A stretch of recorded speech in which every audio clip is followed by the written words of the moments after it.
ठीक है। केवल प्रदोष से मतलब नहीं है। एकादशी का अगर व्रत कर रहे हो तो उसमें भी वर्णन है, ब्रह्म मुहूर्त में उठो, स्नान करो, ठीक है। दूसरा, आसन लगाओ स्नान करने के बाद, काय का अभी बताया था। जम के बोलो कुसा का। कुसा के आसन में वो बलता रहती है महाराज, कुसा के आसन में वो तेज पुंजता रहती है आपके, आपको वो बल प्राप्त होता है। तो प्रदोष व्रत का नियम जो आप ले रहे हैं, प्रदोष व्रत को जो आप श्रवण कर रहे हैं उसको जरा ध्यान से सुनिएगा। सबसे पहले स्नान ब्रह्म मुहूर्त का, सुबह का, उसके बाद में फिर आसन पर बैठकर भगवान की भक्ति को धारण करना, शंकर का अनुमोदन करना, शिव भक्ति में डूबे रहना, शंकर का स्मरण करना, शंकर के नाम का स्मरण करते रहना। ये प्रदोष का मूल तत्व महाराज।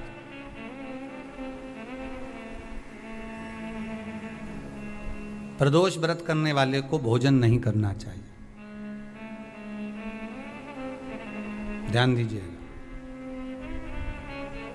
फलाहार करो, उसमें भी नमक का सेवन मत करो। प्रदोष व्रत में नमक का सेवन वर्जित होता है। कारण क्या कारण होता है? उसका एक कारण माना गया नमक की वर्जितता। जिस समय पर एक नगर में एक ब्राह्मणी रहती थी, बहुत भाव से सुनिएगा, प्रदोष व्रत नमक को त्यागने का भाव। प्रदोष व्रत की किताब में भी मिल जाएगा आपको, आप पढ़ेंगे तो सुना होगा आपने। एक ब्राह्मणी रहती थी एक नगर में, उसका पति नहीं था, छोटा सा बालक एक साथ में रहता, छोटा सा बालक। अब ब्राह्मण के घर की धर्म पत्नी है,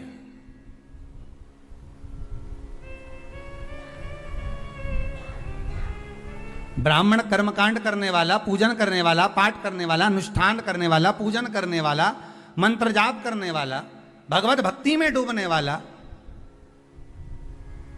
ब्राह्मण तो चले गया, ब्राह्मणी बच्चे के साथ रह रही, क्या करे वो, अकेली निवास कर रही है।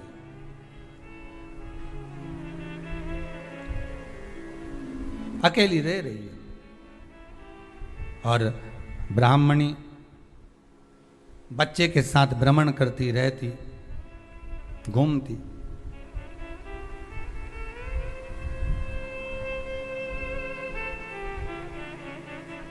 कहीं कहीं दर दर जाकर कुछ भिक्षा को मांग कर लेकर आ जाती, और भिक्षा लाने के बाद में उस भिक्षा को जब लेकर आती तो अपने बच्चे को भी खिलाती और स्वयं भी उसका पान करती।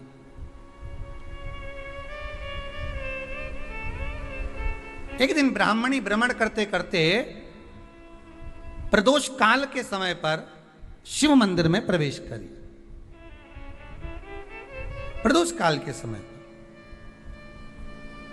और शंकर मंदिर में जब प्रवेश करा, प्रदोष काल किसको कहते हैं? सूर्य अस्त हो रहा हो, रात्रि प्रवेश कर रही हो, दोनों का जब मिलन हो रहा हो वो प्रदोष काल कहलाता है। दोनों का जब मिलन हो रहा, सूर्यास्त हो रहा हो, रात्रि अपना चरण बढ़ाने के लिए आगे बढ़ रही हो, और दोनों का जब मिलन हो रहा है, वो प्रदोष काल है, वो प्रदोष का समय है।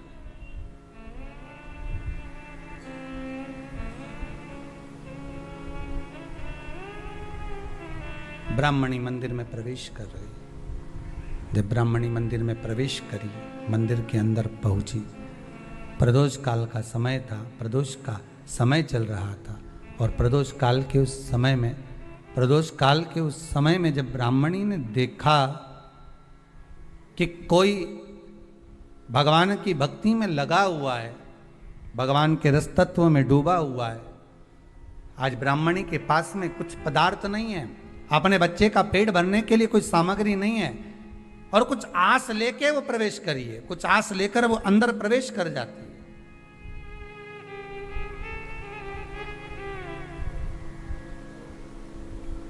कोई ऋषि की पत्नी, कोई ब्राह्मण जन की अर्धांगिनी उस प्रदोष के समय पर शंकर का अभिषेक पूजन कर रही थी, भगवान शिव की आराधना कर रही थी, भगवान की भक्ति में डूबी हुई थी।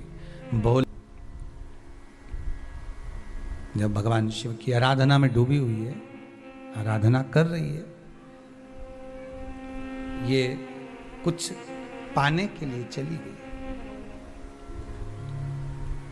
ये कुछ पाने के लिए गई, और इसके मन में आया कि मैं कुछ, मुझे भोजन का कोई पदार्थ मिल जावे, मुझे कुछ भोजन मिल जावे, और जब मुझे भोजन मिल जाएगा तब मैं जो पाऊंगी अपने बच्चे को भी पाऊंगी।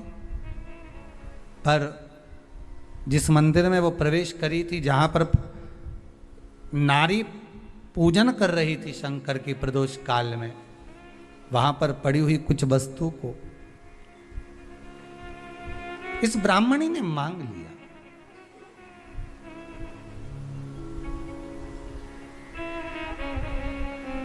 मेरे बालक को बहुत भूख लगी है, मेरा बच्चा बड़ा भूखा है, इसके भोजन के लिए थोड़ी सी सामग्री दे दीजिए, इसके भोजन के लिए थोड़ा सा कुछ रसतत्व दे दीजिए। उसने उठाया थोड़ा सा पदार्थ, कुछ जो उसके पास में था वो दिया। जब दिया तो देने के बाद जब उसे प्राप्त हुआ, और होने के बाद में जब वो मिल गया उसको, तो उसने उस समय पर उस पदार्थ को जैसे ही मुख में लिया, लेते ही कहा इसमें तो स्वाद नहीं है।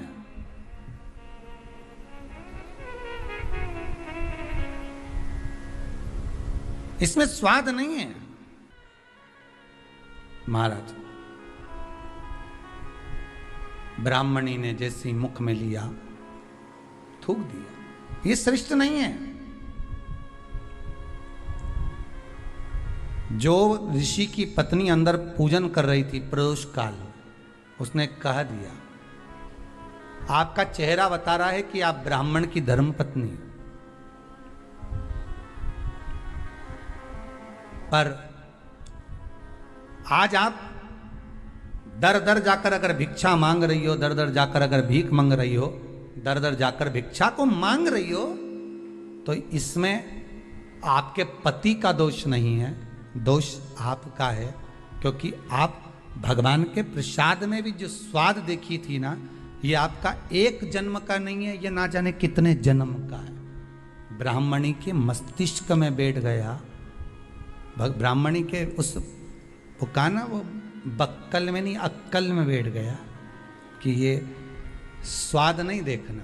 इसलिए प्रदोष व्रत के अंतर्गत ब्राह्मणी ने उस दिन से विचार कर लिया कि जैसे आप पूजन कर रही हो, जैसे आप अर्चना कर रही हो, जैसे आप आराधना कर रही हो, ऐसी आराधना, ऐसी पूजन, ऐसी भक्ति मैं भी करूंगी, ऐसी आराधना मैं भी करूंगी। अब मैं स्वाद नहीं देखूंगी। तो प्रदोष व्रत करने वाले को ध्यान रखना चाहिए कि नमक का सेवन ना करे, नमक को ना पाए, भोजन ना करे, फलाहार करिए, फल का आहार करिए, प्रयास करिए। और यदि आपने व्रत का ले लिया भोजन का कि हम तो एक टाइम फलाहार करेंगे, एक टाइम भोजन करेंगे, ऐसा भी कई लोग प्रदोष ले लेते हैं, तो वो बात आपकी है, आप तक रखो, ठीक है, अपने मन तक। ठीक है, बाबा आपकी मनोकामना पूर्ण करे, वो भी भाव रखो। आपको पहले भी कहा है, तुम्हारी भगवान से अगर बेर है, भगवान के मंदिर नहीं भी जाना चाहते, तो भगवान की चौखट पे ही दिया लगा दो, पर लगाओ। शाम के